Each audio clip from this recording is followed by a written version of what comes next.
Gather round, mortals! For the first time, hear the tale of young Atreus' maiden trip into the perilous Norse wilds, where malice and danger abound.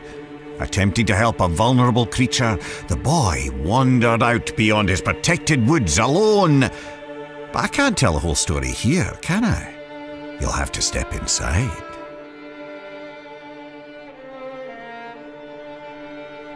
Atreus awoke to find his father missing. Not that there was anything unusual about that. Tasked with retrieving their dinner, Kratos would often take leave on day-long hunts.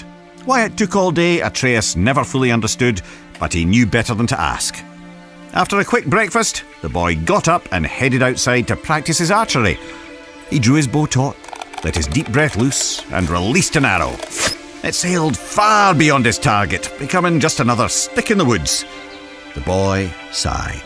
He'd have to find it later, likely when he wasn't looking for it. Determined to hit the target this time, he grabbed another arrow and focused hard. He held the string till his arm burned and let it fly. A bullseye! Well, almost. Maybe if you looked at it from a certain angle. You know.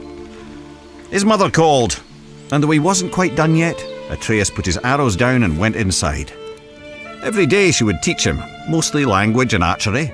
Honestly, the kid was pure dead brilliant, reading and writing on his own already.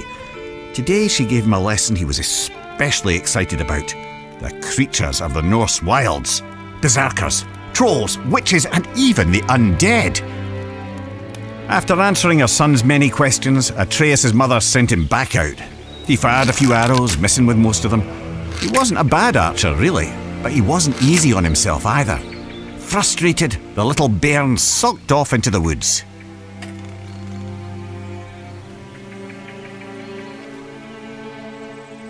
Don't sulk yourselves. Follow the boy to the next area.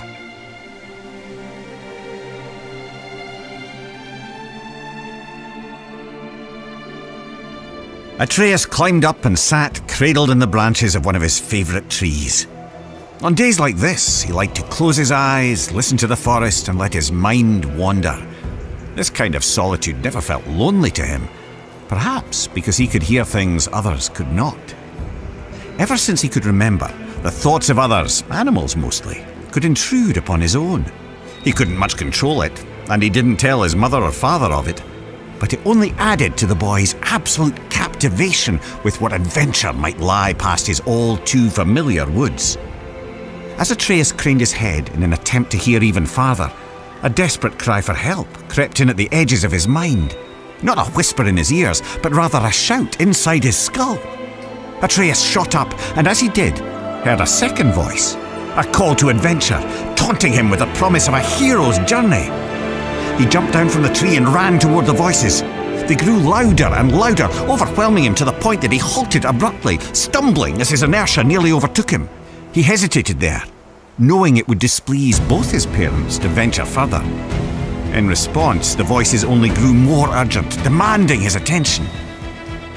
The lad could barely concentrate with this cacophony filling his head. He decided to follow the cry for help. Even as he did, the other voice derided the boy, calling him a coward. But if Atreus were to disobey his parents, it would have to come with good reason. Surely, he thought, they couldn't be too upset at him for responding to a distress call. Nearly convincing himself this might be true, Atreus took a deep breath and stepped out of the protected woods he'd known all his life into the foreboding Norse wilds.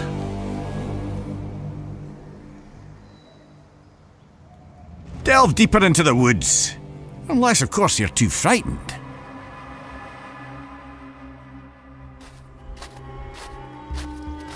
Making his way through Midgard's unfamiliar terrain, the pained cry of a wounded doe rang out, carried on the frigid breeze. After attempting to study the patterns of nearby tree roots to use as a guide back home, he set off in the direction of the injured animal.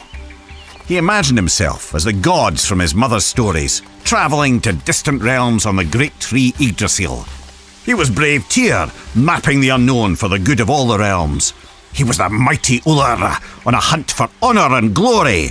He was lost, completely and hopelessly so. The woods now seemed to be a repeating maze of trees and jagged boulders. His growing panic was interrupted by sharp screams of agonizing pain. The wounded animal was near and in true peril. Forgetting his own dilemma, Atreus shot toward the cries of the beast. And there, in a clearing near a creek, he saw it. A wounded doe lay on the ground. The matted, blood-stained fur on its chest heaved up and down as it struggled to breathe. An arrow jutted out of its neck. But what hunter would seek an innocent doe and fail to finish it off? The animal looked Atreus straight in the eye. Its pained grunts eased now as its pupils contracted. The one he had called had come. "You're safe now. I'm here," Atreus said, clumsily attempting to comfort the poor soul. "You can let go." The doe's strained breath became shallower. It took one final gulp of air in and ceased to move. Atreus laid his hands on the doe's heart and softly recited Norse death rites, inspired by his mother's teachings. The boy sighed, and his eyes drifted upward. As they did, he noticed there was far too much blood on the ground for a simple arrow wound. The red stains in the snow trailed off into the deeper brush. Atreus jumped to his feet to follow it.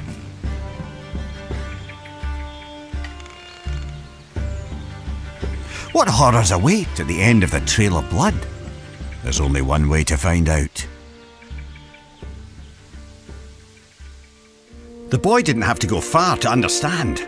The trail of blood didn't belong to the doe, but to the hunter, who now lay in pieces at Atreus' feet. The boy's stomach rolled as he took in the scene. He held his breath, attempting to let the nausea pass. And that's when he heard something else.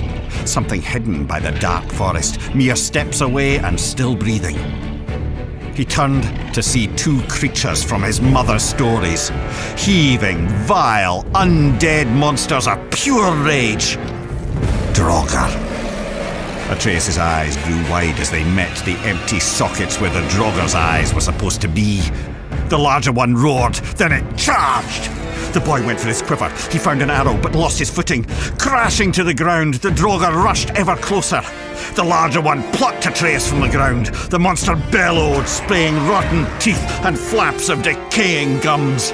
Its half-tongue flailed blindly like the death throes of a headless snake. It was disgusting.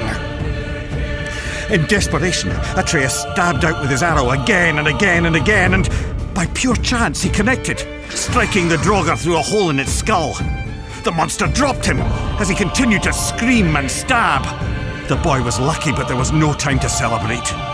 As the second Draugr raised his blade, Atreus shot an arrow. It exploded against the Draugr's sword, shattering it to pieces. Quicker than the boy could react, a shard of the blade sliced into his arm. He yelled out in torturous pain. But as the Draugr drew in for the final kill, Atreus wasn't afraid anymore.